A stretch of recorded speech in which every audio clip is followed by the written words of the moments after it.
Family and fellow soldiers, I'm the Professor, and this is the Moment of Truth.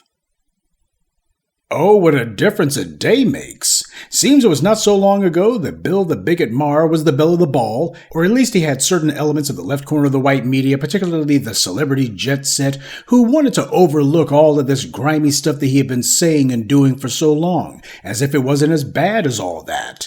And then Bill Maher decided that after Trump got back into the White House, he wanted to go ahead and meet with the Orange Man. Now, this is kind of important because Bill Maher spent years whining and complaining that he couldn't get an interview with Barack Obama. This after years of him making donations to Barack Obama's various campaigns. And that was the point that all of Bill Maher's carping and complaining about Barack Obama was meant to achieve. To make the point, I gave this guy all that money and he won't even come on my show. I gave you money, I'm expecting you to pay me back somehow, so I need you to come on the show.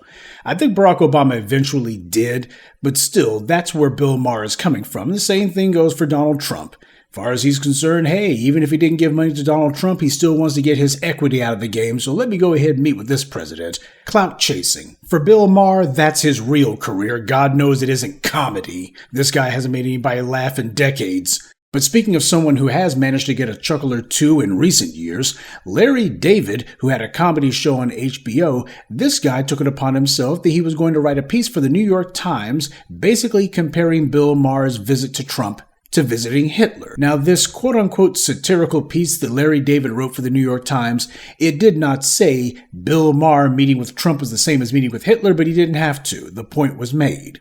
While Larry David's probably being sincere about his disdain for Trump, it's also true that Larry David has gotten a lot of attention for himself out of this. And that being the case, while I certainly wouldn't ascribe the same odious motives that Bill Maher has to Larry David, the reality is all of these people work in the white media, and in their line of work, fame is the coin of the realm. It's an end unto itself. But what's interesting to me is that Bill Maher's visit has gotten all of this criticism from various corners of the white media and political circles, and it's amazing to me how it's only just now that so many people who had previously been on his TV shows or who had otherwise had some measure of praise for the man or who looked the other way or been silent about his history of reprehensible remarks and behavior apparently feel that his sitting down with the Orange Man was the last straw. Now they feel that way. So when he does something that crosses the line for them, it's a problem.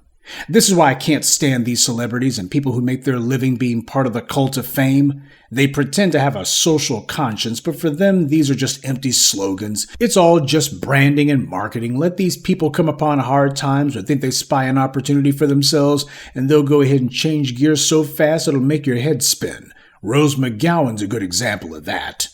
All the decades that Bill Maher's been on TV, getting interviews, being treated even by so-called cable news networks as if he was anything other than a washed-up stoner from the 1980s. They're talking to this guy about serious, weighty political issues as if this guy was Walter Cronkite. These are the people who gave Bill Maher his paper-thin veneer of some sort of respectability or credibility, as if he was some sort of bargain basement Jon Stewart, I suppose. Yeah, if Jon Stewart wasn't funny and had a lobotomy, and smoked enough weed to kill a herd of elephants, then you could compare him to Bill Maher.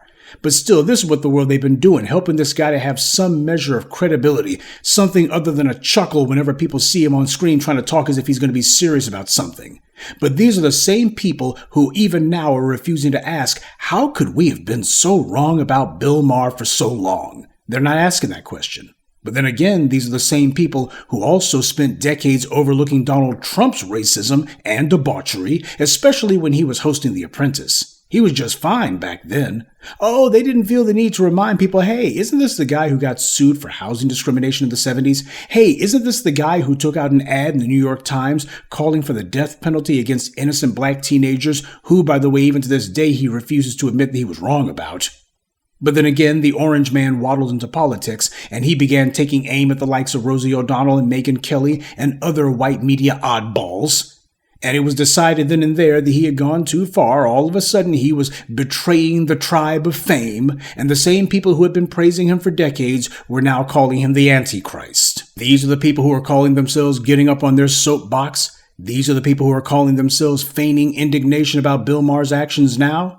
For well over a decade now, black people have been calling out Bill Maher for his low-key racist remarks. And then for his just getting bold with it, he used to hang out with chicken heads and pot-smoking losers back in the day, and to him these gutter associations were his get-to-use-the-N-word free card, and he thought that the occasional insincere word of phony sympathy for black people somehow was going to mask what he was. But when he found out that palling around with bottom feeders wouldn't make him immune to black criticism, that's when he put aside all his pretenses and began going hard to the right. That's when his pivot actually began. About the only person to the left of Nixon who's sticking up for Bill Maher these days is Gavin Newsom. That clown's still out there trying to find those Biden Republicans. This guy's supposed to be the governor of California, allegedly the most liberal state in America, and even with DeSantis having turned Florida into a pariah state that everybody's fleeing, and the orange man trying to do the same thing to the rest of the 49 states, you would think by now that Newsom would have figured out that his would-be pivot to the right isn't going to work out the way that he hoped. This is a man doing everything that he can to get as close to people whose political fortunes are on the downswing. You don't win elections by trying to draw some subtle or fine distinction between yourself and your opponent. You win elections by drawing clear, bold differences so that it's clear to people what they're going to get from you, which is something different than the other guy. Newsom's public love affair with the white right, that's what happens when a political party is more interested in what its donors want than in what its voters think. And the current furor over Bill Maher is what happens when the phoniness of white media fame runs into the reality of bad policymakers. To Bill Maher, meeting with Trump was nothing more than grist for the mill, just another day in the life. Sure, it'll be in the news cycle, but at the end of the day, it'll be a net positive, or so we thought. These people never seem to understand that Donald Trump is the only one who found a way to have his cake and eat it too. Trump has defied political gravity and gotten the public to overlook if not accept his flaws, and he's gotten the white media to play along with it. But that won't work for all these other people who are in his orbit. Trump created a bubble that only works for him. Joe Scarborough found that one out the hard way when he did a 180 after 8 straight years of hating Trump, and then he and his bigoted co-host crawled on their bellies for the orange man, talking just like Bill Maher does today. Never forget, no matter how much these people are arguing amongst themselves right now, no matter how much vitriol and disdain they're tossing at each other in the moment, they'll never forget that they're all the dependents of and the beneficiaries of white privilege. That's the tie that binds. They fought a civil war here in the U.S. and countless civil wars in Europe, and even in their colonies. And yet, after the guns went silent, that didn't stop them from forgetting all about the bloodshed and rancor as soon as they needed to band together to oppress us. These people who are being so outraged about Maher today making nice with Trump, they've also had some grimy things to say about black folks too, or they were crickets when it was time to talk about things that were real. But before it's all over, you can count on Bill Maher having a redemption tour.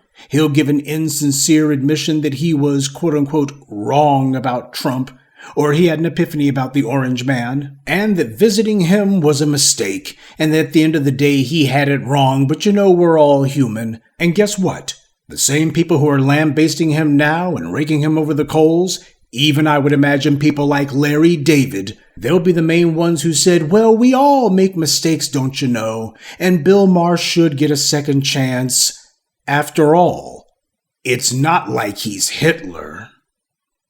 Good day, and be one. I'd like to take a moment to mention some of our contributors.